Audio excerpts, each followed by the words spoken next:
Everybody knows Monkey D. Luffy. Everybody loves One Piece, and if you haven't watched One Piece, well, you're just simply behind on the times. Luffy has recently acquired one of his most powerful forms. In fact, one of the most powerful forms in all of anime in general. And I think that it's important to look back and see how far he's come from where he started. And I figure why not talk about, in my opinion, the most important part of One Piece that I think completely solidified and changed both the trajectory and the outlook on Luffy in general. The Kaido fight was in no way an easy fight. I would say that this is probably his hardest fight in the show so far, seeing as though not only did he lose multiple times, but he was completely outclassed. And kind of like some Goku stuff, he kept coming back stronger and stronger and doing better things and doing more and lasting longer and getting closer to power. If anything, it actually is kind of like the fight of Goku versus Jiren. It's kind of the same shtick, you know? And ultimately, he's able to overcome and come through. And I don't think that this is something that we saw in the beginning of the show, because when he was fighting other people like God, there wasn't much struggle. I know in the moment it probably seemed like it, but looking back, there wasn't. Right? And again, all of this, I believe, is a testament because of one event, and that is when Luffy went to Marineford. Anime characters, especially main characters, having those realization moments has always been one of my favorite things, and I think it's what every main character needs to have to be, the best in their business. All the enemies we see in Luffy fight up until that point, Crocodile, Inu, even Lucci and Moria, there were some tough fights, but I don't think that it was taken seriously. Like, I can't remember a moment in my time where there was anything really on the line aside from maybe Robin. But beside from that, there wasn't any consequence in the action that the Stride crew had taken. And aside from fighting Lucci, that was pretty much it in terms of severity. As we begin this arc in the show, we understand that Luffy is trying to save his brother Ace, who has been kidnapped after losing a fight to Blackbeard, another notable, probably in-game boss-ass character, right?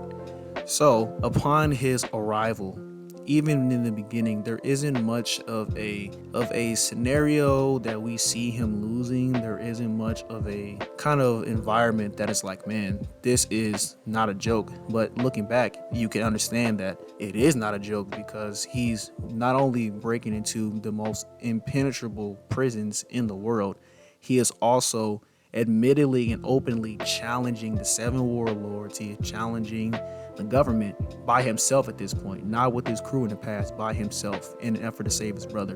While a noble cause, again, looking back, you understand how this is a serious decision that he has decided to make, and unfortunately it will cost him greatly in the future. So at this point, if you have not seen One Piece, I would say spoilers, please step back, right? Do not continue watching.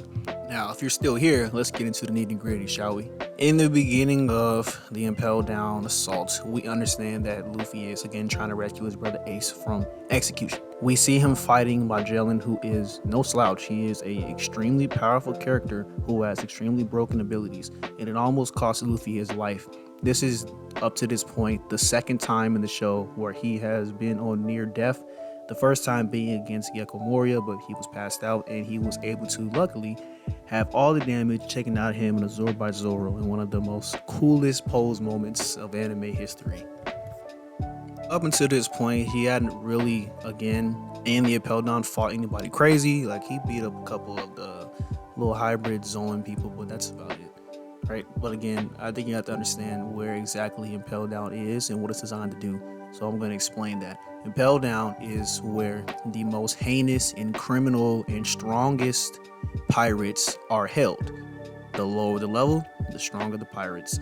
This is also where literally Blackbeard recruits his entire crew. The crew strong enough to make him a warlord of the sea, emperor of the sea, right?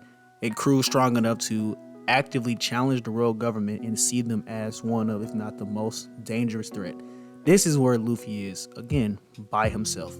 And had it not been for the secret organization in Impel Down, he probably would have died immediately upon arrival. Immediately. Because of Magellan. Now, as you move on into the arc, we finally see Luffy be able to make a dent in the Impel Down war when he first sees Ace trying to rescue him. This is an all-out war. So we have to understand that there are a lot of strong characters on this fight.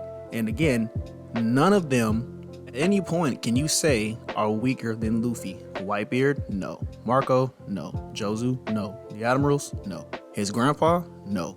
Sengoku? No. Luffy is by far the weakest character here. And because of the situation he's in, he's able to awaken his inner abilities. This is where we first see his signs of Conqueror's Haki. This is where we first see the potential he has in terms of power moves. And I want to have to say that for being the weakest person here, it was actually very impressive what he had done to this point. I will say that surviving Magellan, surviving those war keepers, surviving the prison keepers, and being able to conquer Saki in a serious moment like this, Oda was definitely cooking right here. You know, cooking, give that boy the keys to the kitchen. But overall in the fight, as we continue, we are see that Luffy is somewhat able to break out Ace, and he's able to go on, and they're able to fight together. And it seems that, you know, hey, this is going to be all good. But again, it's not. Ace unfortunately ends up risking his life to save Luffy because, like I said in the beginning, Luffy is not the strongest person here by any margin. He is actually completely outclassed by everybody else. And had it not been for his brother literally dying to save Luffy, Luffy would have died right here. There's no way he could have survived this fight whatsoever at all. It's unfortunate and it's sad that Ace had to lose his life.